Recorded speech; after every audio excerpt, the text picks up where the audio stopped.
Pasiyentimiz orta yaş hanım xəstə. 2 il öncə öd kisəsində daş səbəbilə öd kisəsi çıxarılmış bir pasiyent idi. Və o zaman gəldikdə də ümumi öd kanalında daş və palçıq aşkarlanmışdı.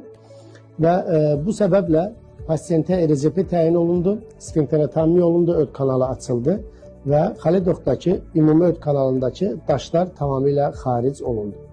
Üzərindən 2 il keçdikdən sonra pasiyentdə təkrari say qabırğaltı ağrılar, ürək bulanma, halsızlıq şikayətləri ilə təkrari baş vurduğunda yenidən kontrollarda ümumi öd kanalında yeni palçıq və daş olduğu aşkarlandı. Onun üçün xəstəmizə təkrari RCP eləmək məcburiyyətində qaldıq.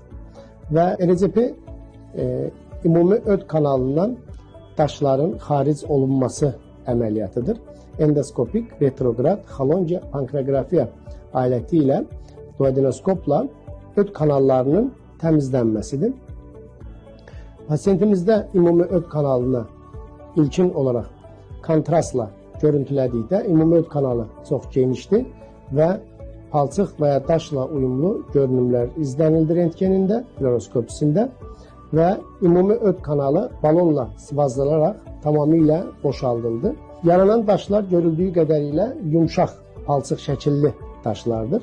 Hələ tam bərkimiş konsentrasiyaya gəlməmişdi, palçıq şəklində idi və içərinin bir neçə dəfə sıvazlanması ilə ümumi öd kanalının tam proksimalından yuxarı hissədən intrahepatiklərə açılan bifurkasiya sərhəddindən içəri bir neçə səfər aşağı olaraq təmizlənildi. Ümumi olaraq fizioloji məhlulla Xolodov ümumi öd kanalı yenidən yuyularaq balonla sıvazlanıldı.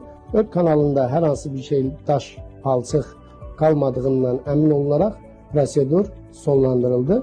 Hər hansı bir ağırlaşma olmadan əməliyyatımız uğurla nəticələndi.